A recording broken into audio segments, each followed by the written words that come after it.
thank you for the work you do with the CWA. Fighting for workers' rights. It's a great turnout. We appreciate everybody being out here tonight. Congratulations, whether you know it or not, you are now part of the political revolution.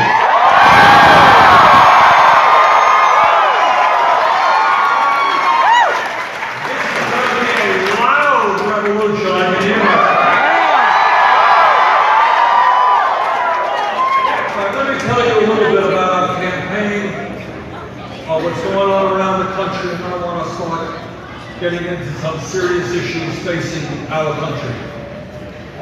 We started this campaign a little bit over 4 months ago, and when I began, people kind of thought it was a fringe campaign. Who is going to take anybody seriously who is prepared to take on the billionaire class?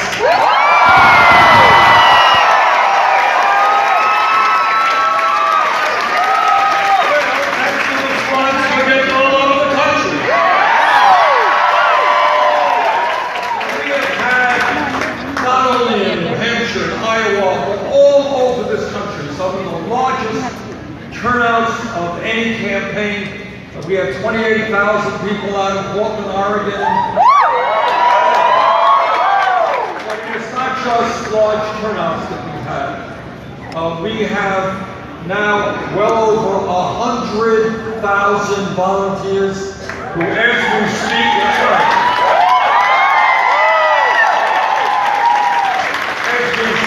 they're knocking on doors, they're on the phone, they're handing out literature, they're doing all kinds of incredible and spontaneous and imaginative things. Every day I read all kinds of crazy, beautiful things. And in terms of fundraising, let me first of all thank all of you for being here tonight. We don't have a super PAC.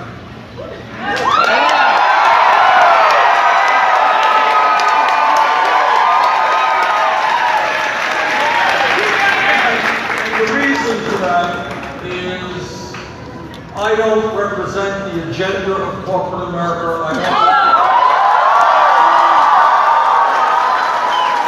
don't represent the billionaire class, and we don't want their money.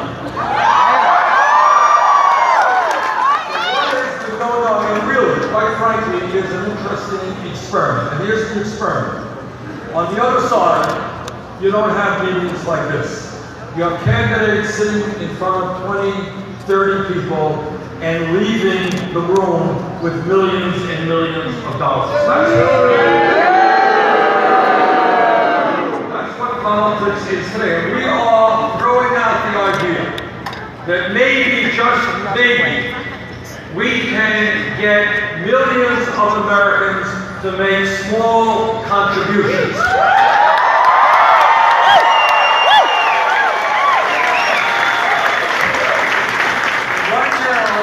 I can tell you we have over 400,000 individuals who have contributed to the campaign. Their average contribution, listen to this, is $31.20. How's that?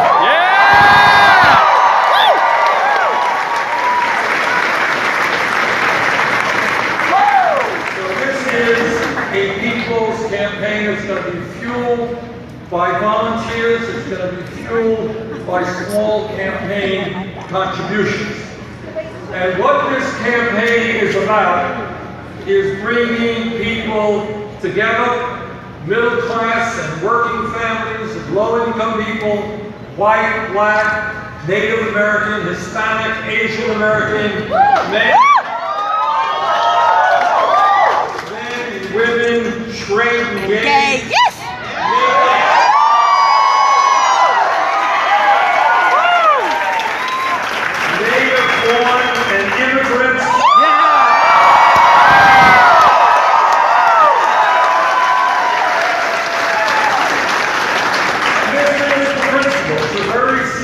Basic principle is that if we do not let our opponents divide us up by race or where we were born or whether we're gay or whether we're straight, when we stand together, there is nothing that we cannot accomplish.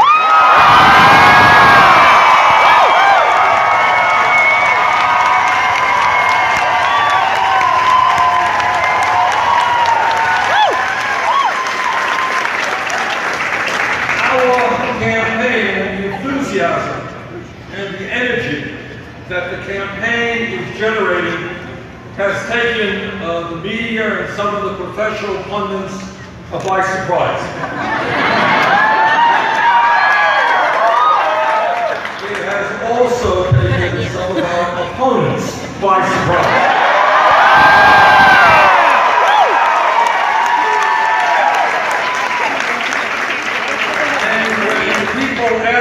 Media asks me, well, you know, why are you generating such large turnouts and why are you generating so much enthusiasm?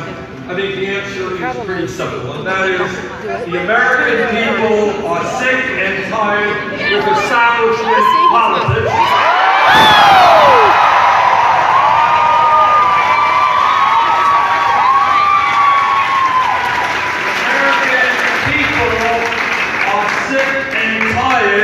Establishment economics.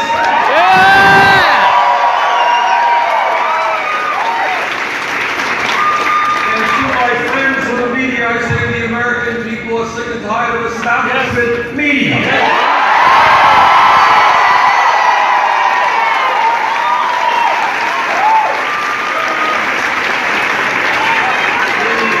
The American people fully understand that corporate greed is destroying our economy, and that there is something profoundly wrong when almost all of the new income and wealth being generated goes to the top 1%.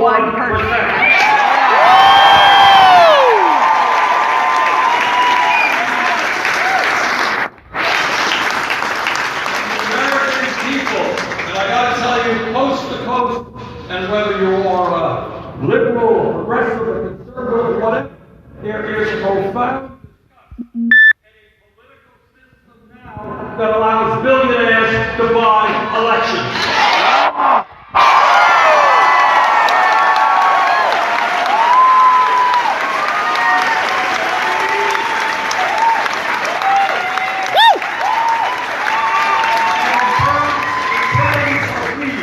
In terms of media, play a very important role, obviously, in our society.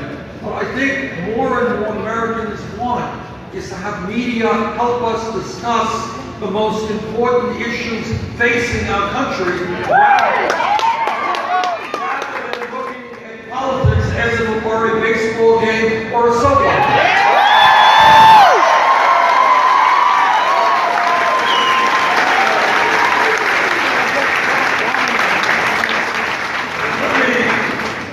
Let me just tell you something that no other candidate for president will tell you. And that this campaign is absolutely not just about Bernie Sanders or getting Bernie Sanders elected president. Needless to say, that's pretty important. But what this campaign is about, which is even more important, is transforming America as a result of the political revolution that we are going to make.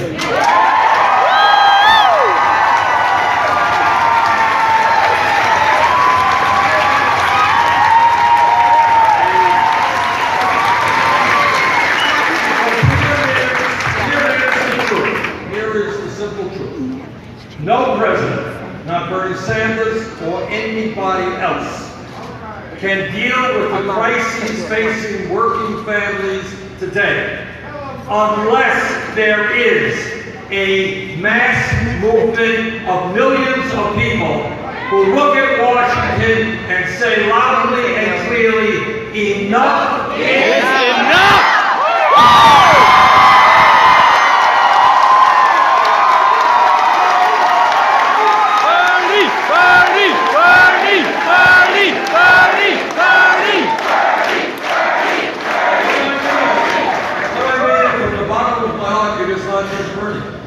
I can't do it alone. It will make most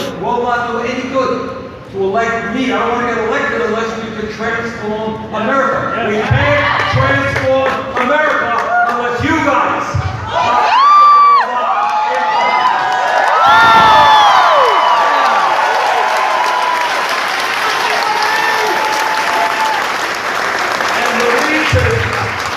The reason I say that is the simple truth is that in Washington now, you got Wall Street, you got corporate America, you got major campaign donors, you got corporate media. These folks are so powerful that nothing can change unless millions of people demand that change and make it clear that this government belongs to all of us, not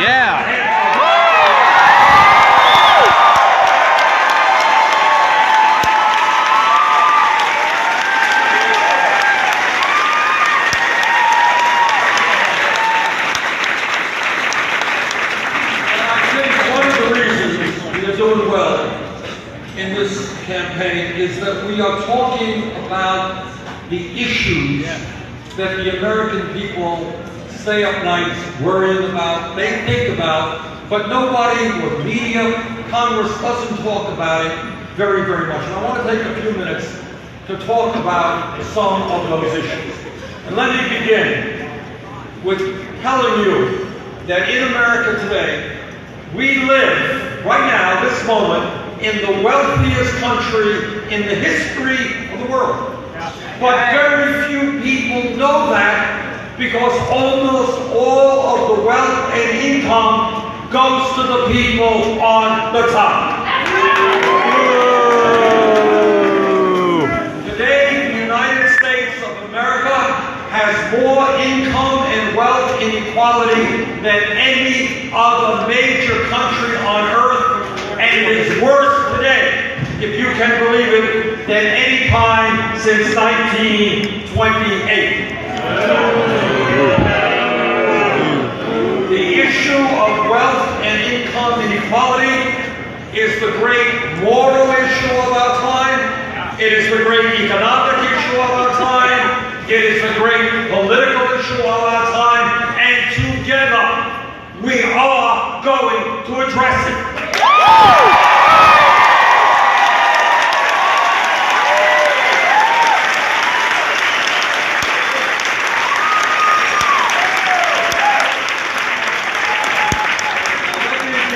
Let me be very clear.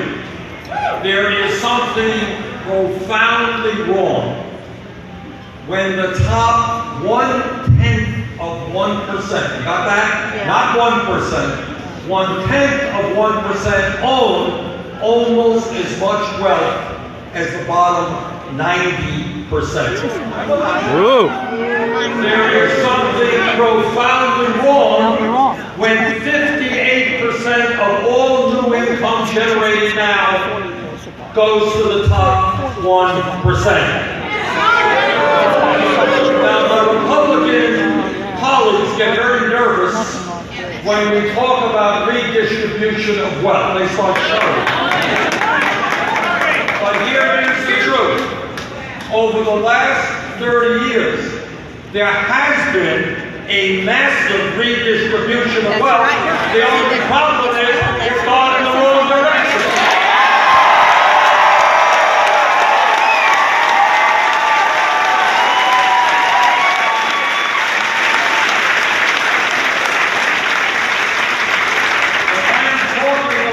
Trillions of dollars that have gone from the pockets of working families into the bank accounts of the top 1/10 of 1%. I just kept thinking I was taking And we, brothers and sisters, are going to reverse that flow.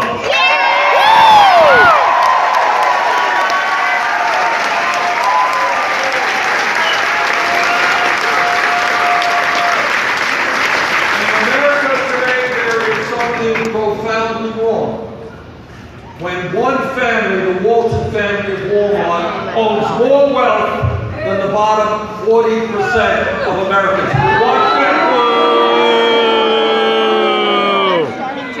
What our job is to build an economy that works for working families and not just billionaires.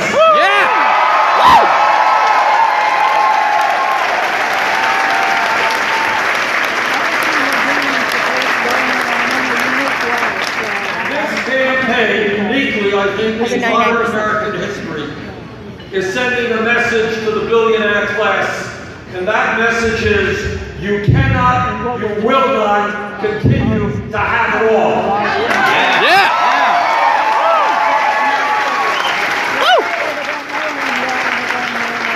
You are not going to continue to get huge tax rates when children in America go hungry.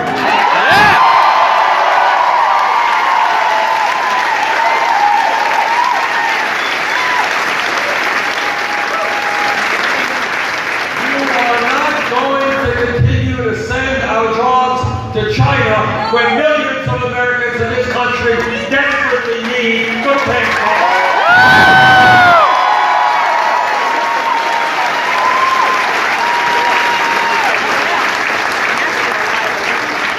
You are not going to provide huge compensation packages to the CEOs of large corporations while you cut wages and pensions and health care benefits of your employees. It ain't gonna happen anymore.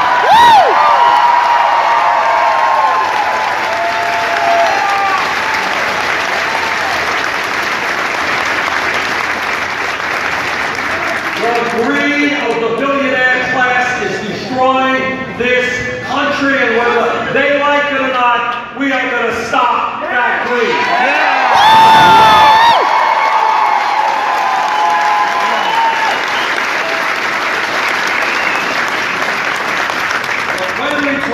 Economics, we're not only talking about the grotesque level of income and wealth inequality. This is what else we're talking about. Yes, the economy today is significantly better than when George W. Bush left office, and we were losing 800,000 jobs a month. That's true. But what is also true is that for the last 40 years, the middle class of this country has been disappearing. Despite an explosion of technology and an increase in worker productivity, median family income today is almost $5,000 less than it was in 1999. Today, the median male worker, that man in the middle of the economy, in inflation accounted for dollars, listen to this, is making $783 less than he made 42 years ago. The median female worker, that woman in the middle of our economy, made $1,300 less last year than she did in 2007. So in other words, our economy is on the move. Problem is, it's moving in the wrong direction. And we're going to turn that around.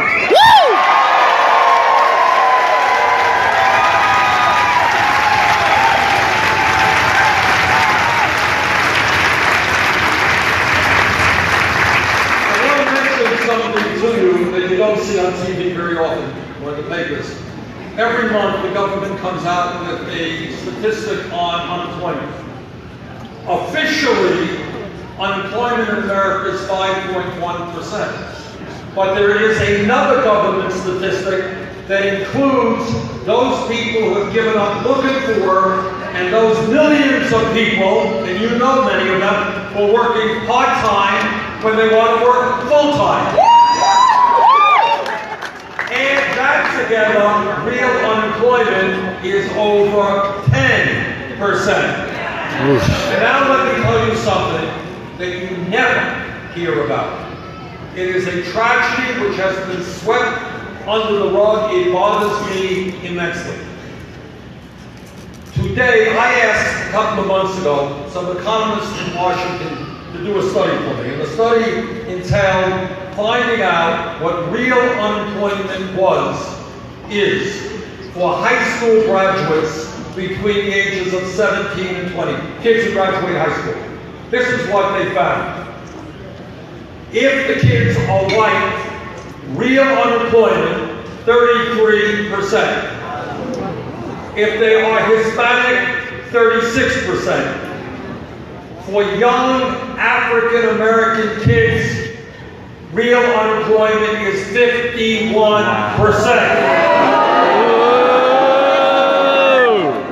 Now, as all of you know, sadly, tragically, the United States of America has more people in jail than any other country in Earth. You guys know that? We have China, 3 times our size in population, communist authoritarian country. We have more people in jail than China. We have over 2 million people in jail.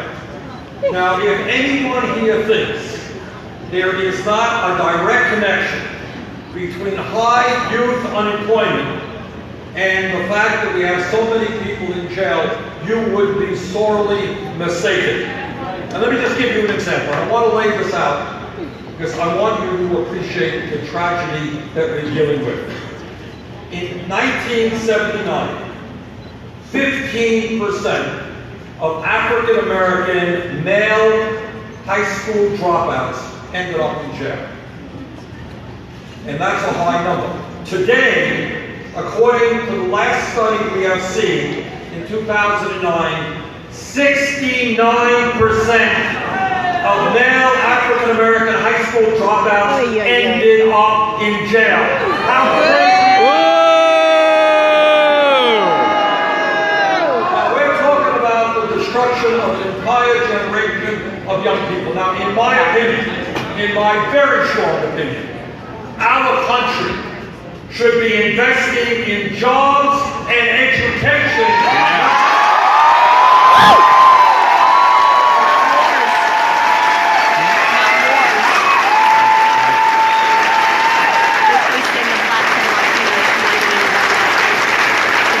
We should be investing in jobs and education, getting these kids off of street corners rather than in jails and more incarceration.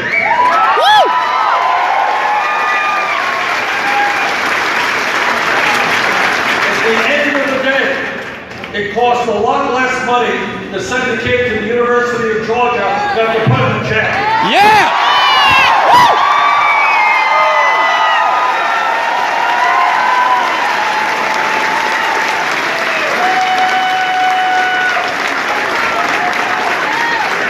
My vision is that we will end the disgrace of having more people in jail than any other country, because we are going to create the best educated country in the world.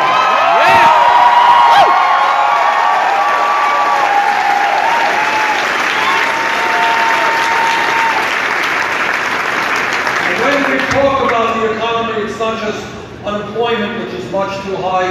It is the fact that in America today, we have millions of Americans who are working for wages that are just too damn low.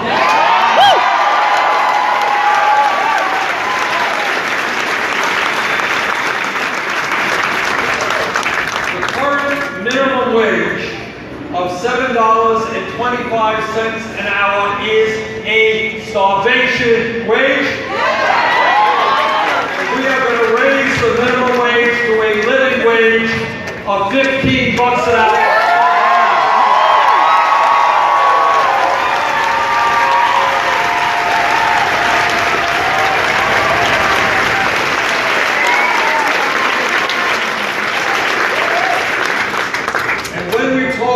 Fair wages. I hope every man in this room will stand with the women and demand pay equity.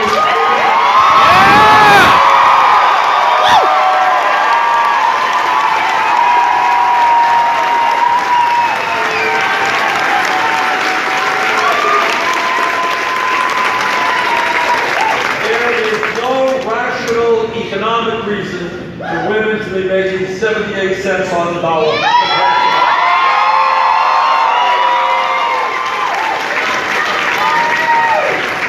Now, many of you have heard of my Republican colleagues talking about family values. Have you ever touched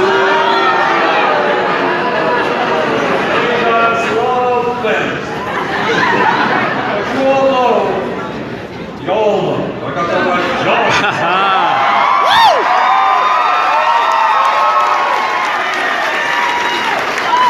one word. Is that it? No.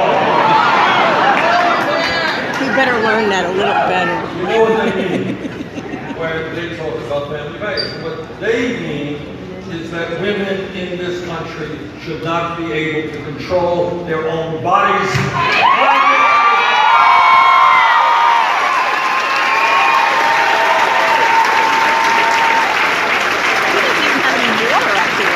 They also mean that our gay brothers and sisters should not be able to get legally married. I strongly disagree.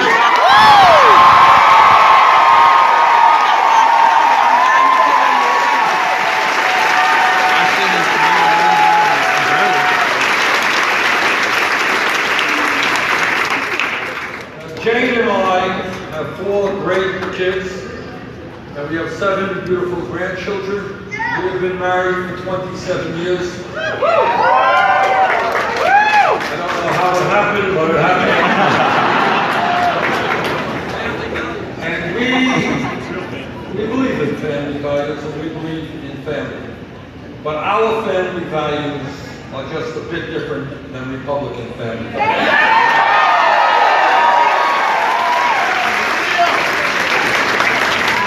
When I talk about family values, I am talking about ending the international embarrassment of the United States of America being the only major country on earth that does not guarantee paid family and medical leave. Yeah!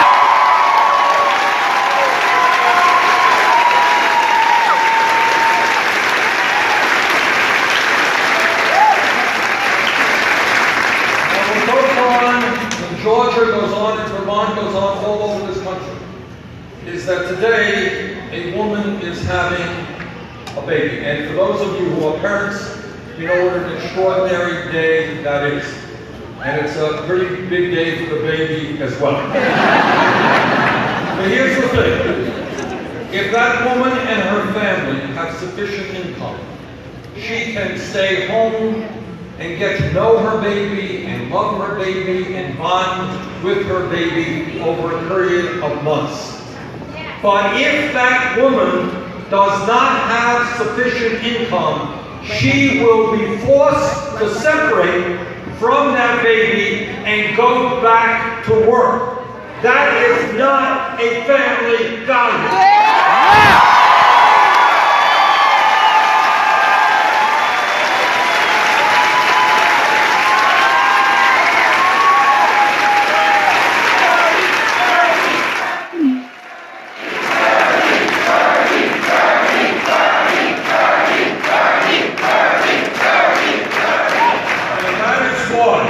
Together, we are going to pass legislation which will guarantee every family in America 12 weeks of paid family and medical leave.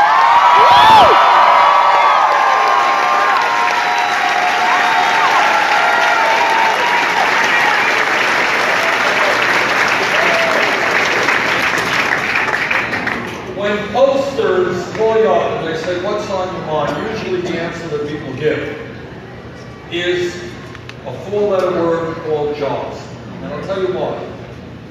Unemployment, as I mentioned a moment ago, is much higher than the official statistics indicate. If you are 50 years of age, you are worried that when you walk into work tomorrow, your employer may say, Joe, thanks for 30 years of work. We've got a younger guy to replace you at half the salary. And if you are a college graduate, you know how hard it is to find work commensurate with your education.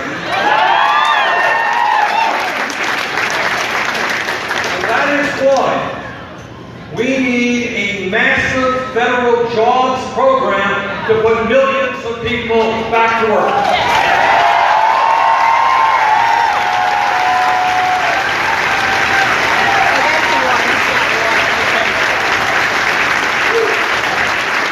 One of the best ways to do it is to address the crisis of a crumbling infrastructure.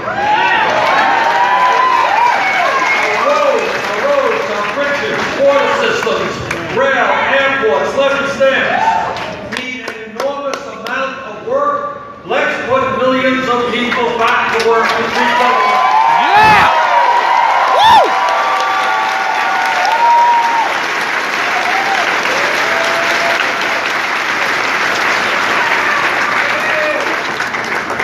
And when we talk about the need to create millions of good-paying jobs, we also have to do everything possible to end the hemorrhaging of good jobs because of our disastrous trade policy. Yes! Woo!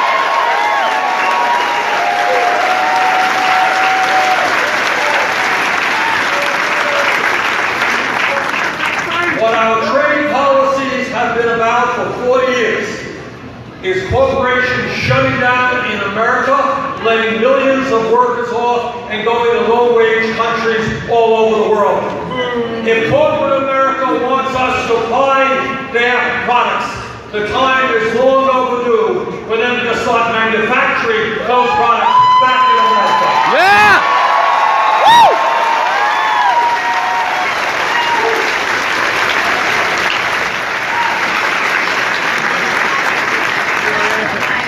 When you talk about greed and fraud and dishonesty and arrogance, these are just some of the words used to describe Wall Street.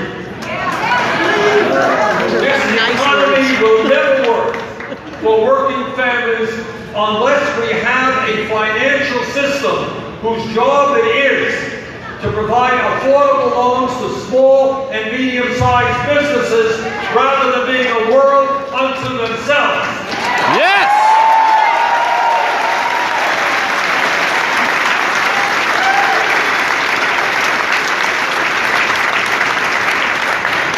Today, 3 out of the 4 largest banks are larger now than they were when we bailed them out because they were too big to fail. In my view, if a bank is too big to fail, it is too big to fail.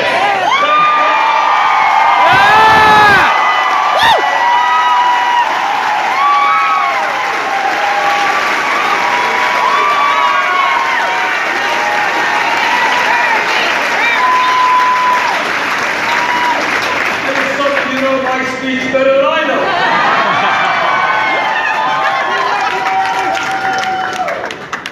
Now, when people ask me, they say, Bernie, there's a lot of big issues out there. What is the most important issue? And the truth is, as you can imagine, it is hard to say that this issue is much more important than that issue, and they're also important. But there is one issue which is unique. Education. And that is, it impacts every other issue. And brothers and sisters, let me be as blunt as I can in telling you what I think most of you already know. As a result of the disastrous Supreme Court decision in the Citizens United case,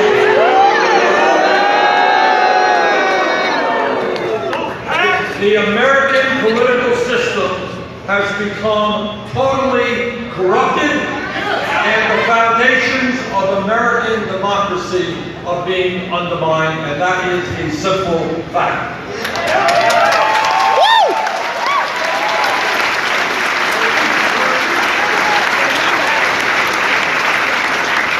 Citizens United, by a 5-4 decision, what the Supreme Court essentially said is to the wealthiest people in this country, the Supreme Court said, you guys already own much of the economy.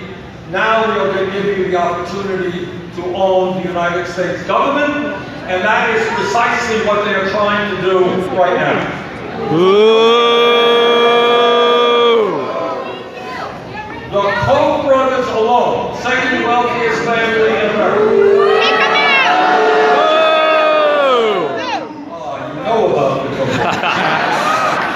An extreme right-wing family. They will spend in this campaign cycle some $900 million. Oh my God. That is more money than either the Democratic or Republican parties will spend. Oh my God. When you have one family spending more money than either of the major political parties in this country, my friends, you are not talking about democracy, you are talking about oligarchy.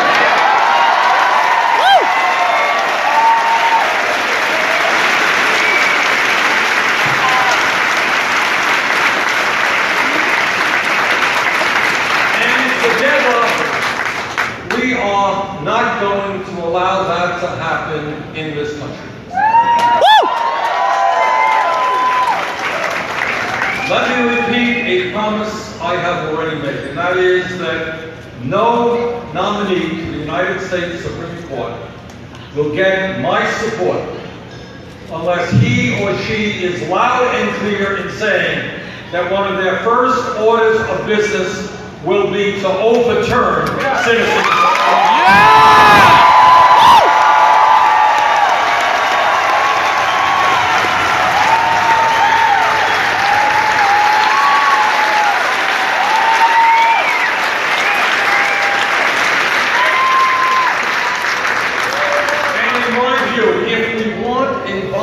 Democracy, which I passionately believe in, where anybody, regardless of his or her political views, can run for office, we need to move to public funding of elections. Yeah!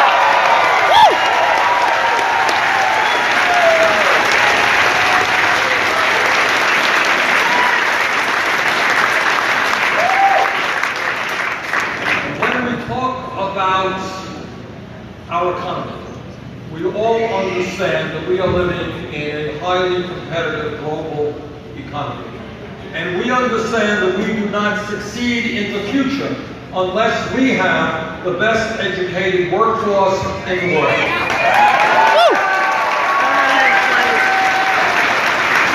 And it is beyond my comprehension, it really is, that today we have hundreds of thousands of bright, qualified young people who want to go to college but can't go to college for one reason, and that is their families lack the funds. That is why I have introduced legislation and will make happen as president to see that every public college and university in America is tuition free. Yeah!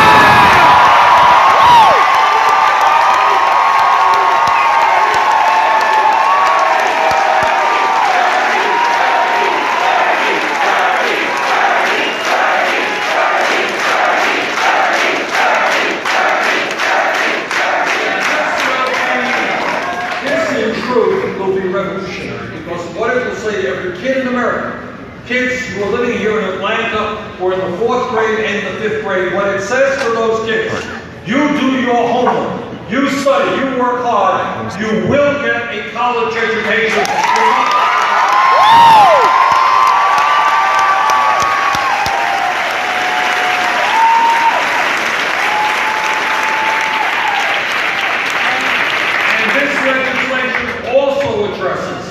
Another crisis that we face, and that is millions of Americans, young and some not so young, who are struggling with oppressive, disastrous levels of student debt. Yeah!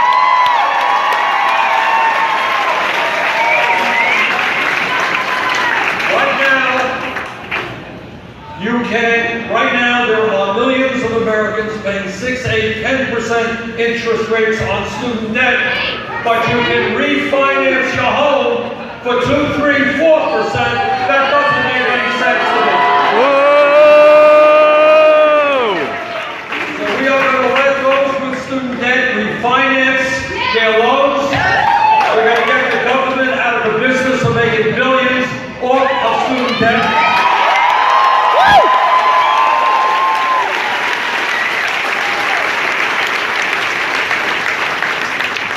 People say to me, well, Bernie, it's a good idea, but it's pretty expensive, isn't it? And the answer is it is expensive. And we're going to pay for that by a tax on Wall Street speculation.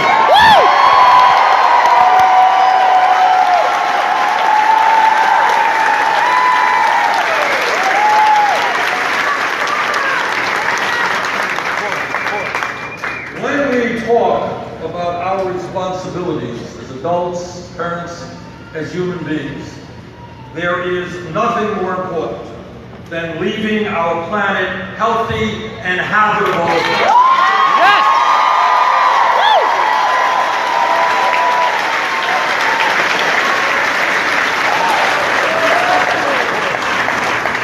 The debate is over. The scientific community has spoken in a virtually unanimous voice.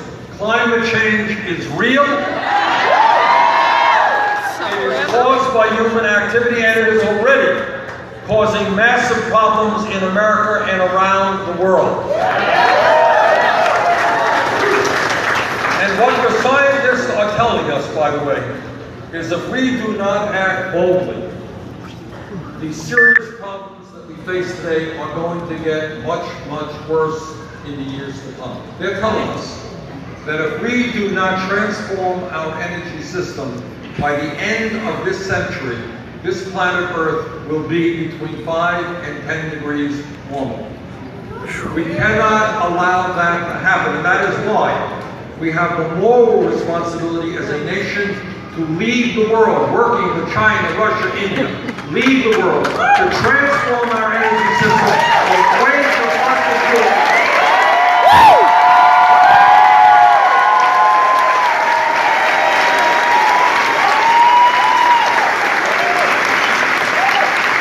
Into energy efficiency and sustainable energy. That's where we've got to go.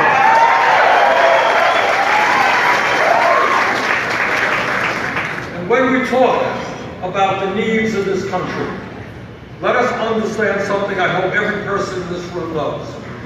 And that is that the United States of America is the only major country on earth that does not guarantee health care as a right to all Americans.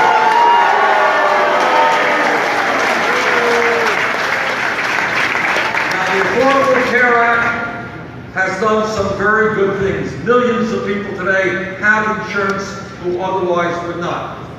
But yet, 35 million remain with no health insurance, and many people in this room have high deductibles and high co-payments. In my view, we have got to join the rest of the industrialized world, guarantee health care to every man, woman, and child, to a Medicare for all, single payer.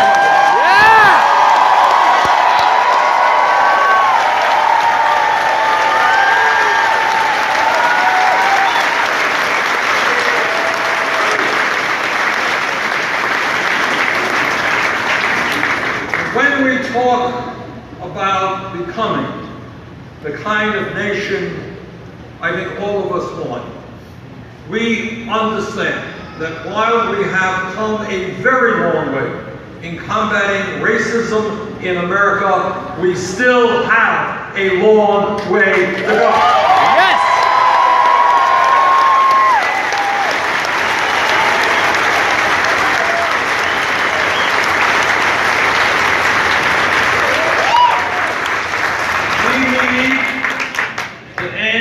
All forms of institutional racism, and at the same time make major reforms to our very broken criminal justice system.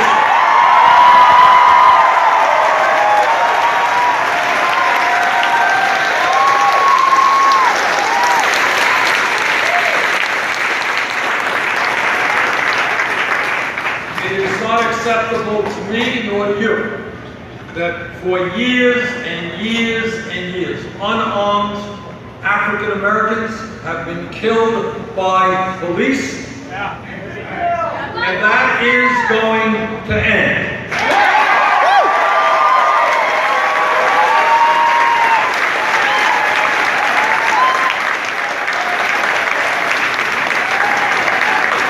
I am a former mayor, and as being a mayor of Burlington, Vermont,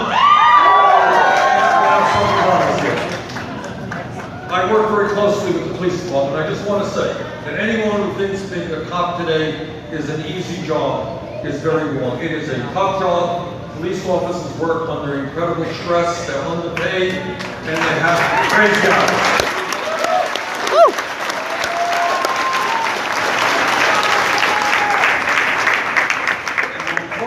Criminal justice reform, what we are talking about is making sure we have well-trained, well-paid police officers all over the country.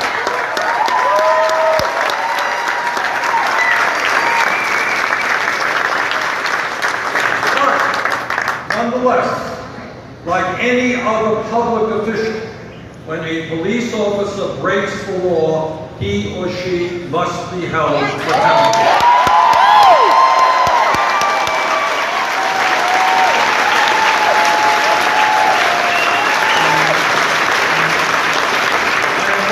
Right now, with members of the House and the Senate to bring forth comprehensive criminal justice legislation, but among other things, it means demilitarizing many local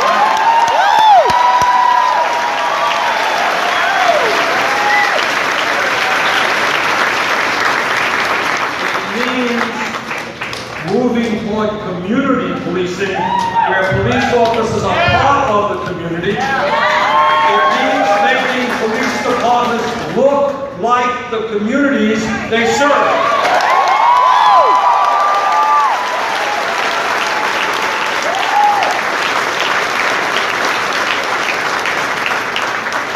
And it also means providing a way out of jail back into civil society.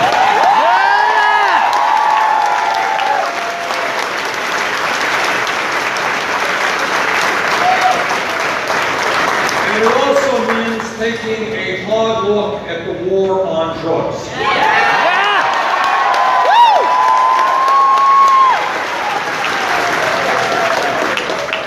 I find it remarkable that many young people have a criminal record for smoking marijuana, but not one major Wall Street executive has been prosecuted.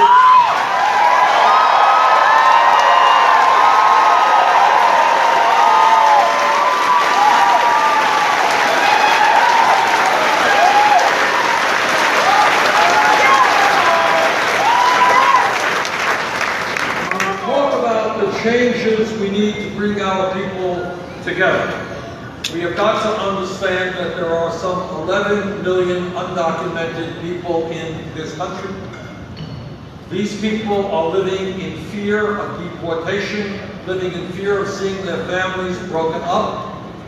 They are often exploited economically. In my view, we must move to provide legal status for the undocumented.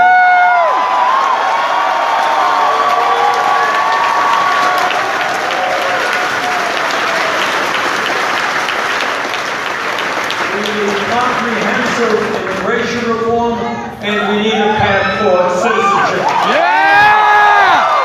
Woo!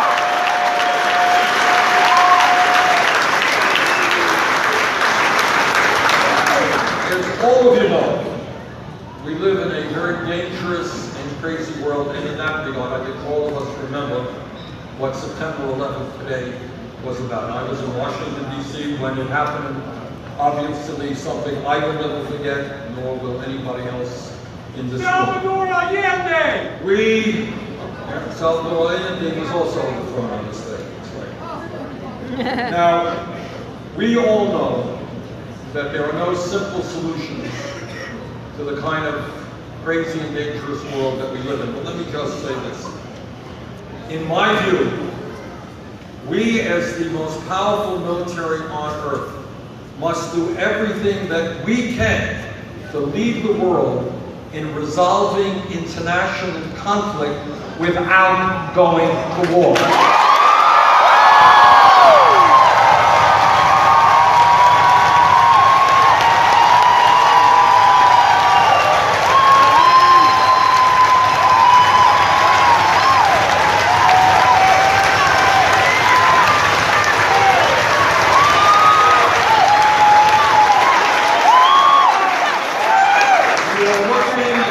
Senator and a former congressman who listened carefully to what George W. Bush, Dick Cheney, and Donald Rumsfeld had to say. I listened carefully and I perceived that they were lying, and I voted against that law.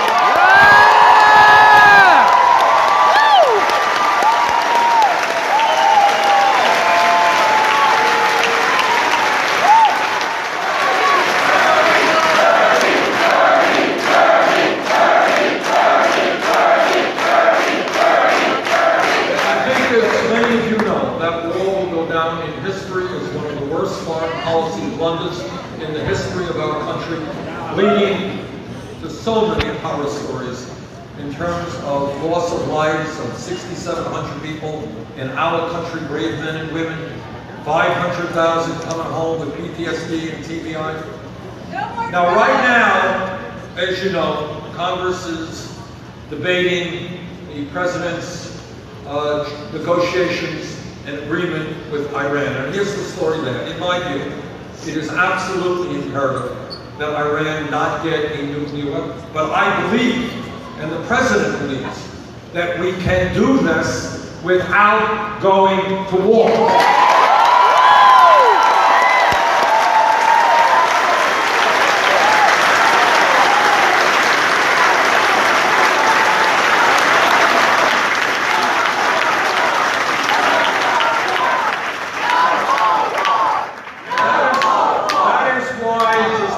Days ago, I voted in support of the agreement, and we had enough votes to support the president.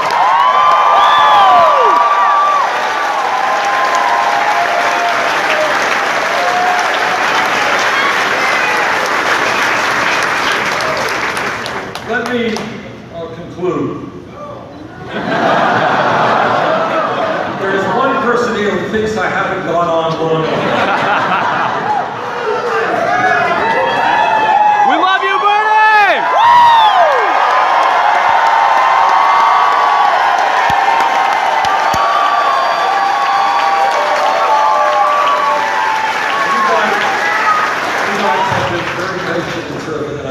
Let me just conclude on this note. What I beg of you and what I urge of you is to think big, not small. If we were a poor developing country, if we were a Haiti or some poor country, we would sit around and we say, you know, it would be great if everybody could have health care, but we're poor, we can't afford it, etc., etc. We are today the wealthiest country in the history of the world. We can create a nation in which all of our people have health care as a right. That is not...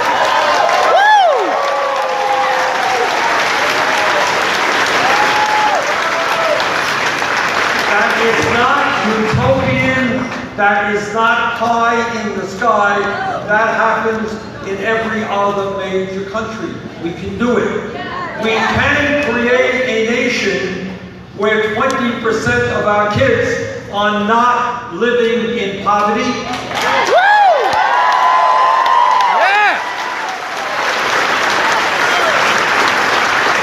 A nation when mom and dad go to work, they know that their kids are in excellent, affordable child care or free K. We can do that.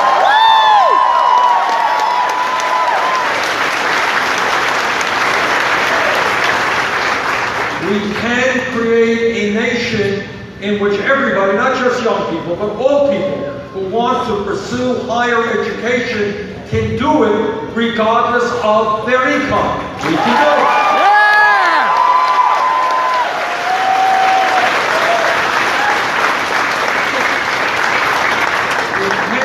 Create a nation in which our parents, our seniors, live in dignity and security and not be forced to choose between food and medicine. And that is why.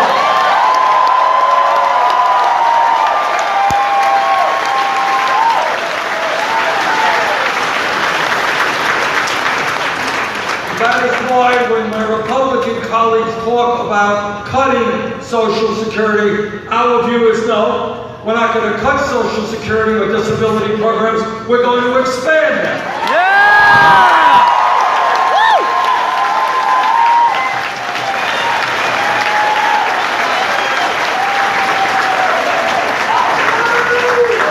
And we can create a nation where every veteran, every man and woman who put their lives on the line to defend us will get the quality health care and benefits.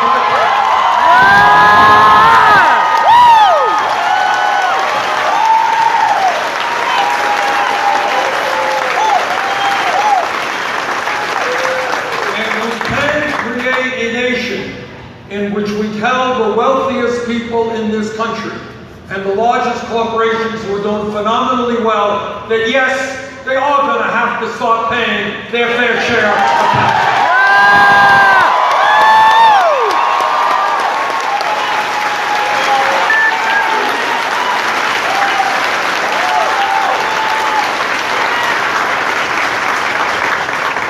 Finally, we can create a nation where every person, no matter their race, their religion, their disability, or their sexual orientation, realizes the full promise of equality that is our birthright as Americans.